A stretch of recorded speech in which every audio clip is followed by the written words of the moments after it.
Now to continuing coverage of the Chardon school shooting. This morning, students returned to class for the first time since Monday's deadly shooting rampage. News Channel 5's Paul Kiska is live in Chardon with the latest. And Paul, I'm sure it's been a very emotional morning at the school.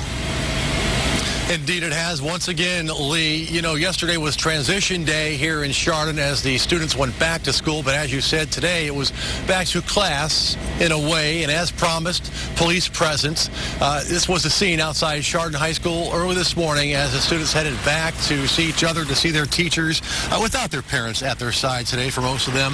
Chardon High School students got extra support, though, as they walked into the front doors of Chardon High School this morning.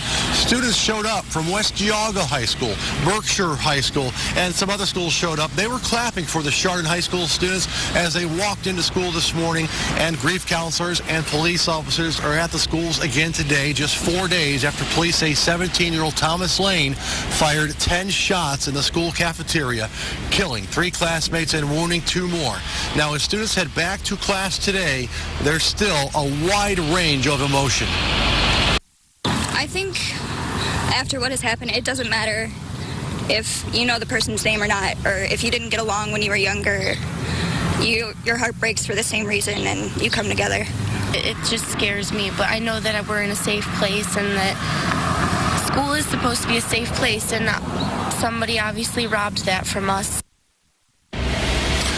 So there you go. You hear from the students. Some are glad to be back, but obviously all of the students still grieving, still mourning. There's been a lot of talk about healing, but there's still a lot of mourning going on here in the Chardon community in Northeast Ohio. This is the News Herald, the local paper here on the front page, the latest on the alleged gunman who's due back in court next week.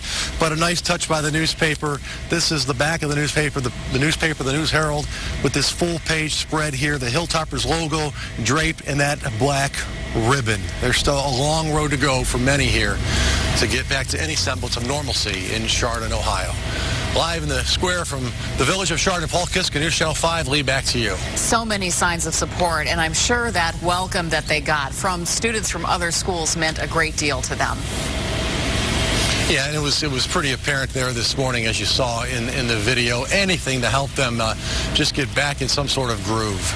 And they will need that support for many, many weeks to come. Paul, thanks very much.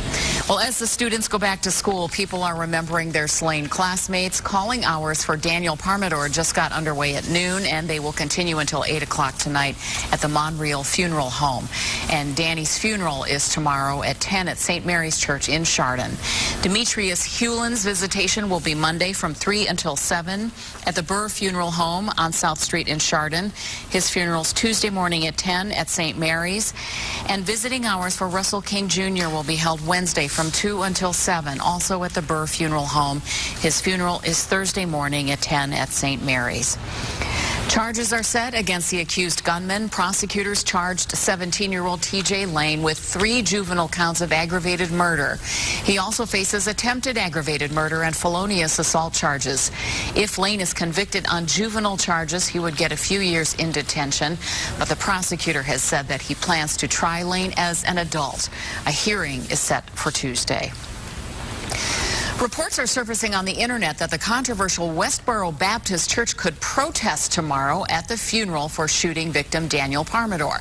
Now people are mobilizing to take action if that happens. A Facebook page has been set up calling on mourners to form a human barricade against Westboro protesters if they show up. Westboro Baptist often protests at funerals for U.S. service members killed in action and at funerals for people killed in tragic events. The group claims those deaths are God's punishment of the United States for its tolerance of homosexuality.